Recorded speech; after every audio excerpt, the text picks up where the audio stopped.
आदरणीय व्यासपीठ, वंदन गुरुजन वर्ग आणि येथे जमलेले माझे बालमित्रांनो, सर्वांना माझा नमस्कार. माझे नाव जिग्नेश संदीप वाघ.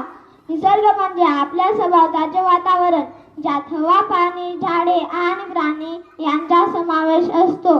निसर्गाचे संरक्षण करणे म्हणजे ही आपली सर्वांची जबाबदारी असते.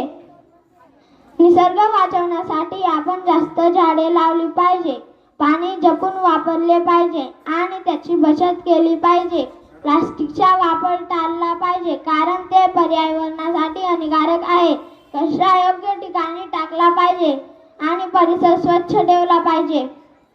प्रदूषण कमी करण्यासाठी वाहतूक वापरणे फायदेशीर ठरू शकते. आपण निसर्गाला जपले तर निसर्ग आपल्याला जपेल.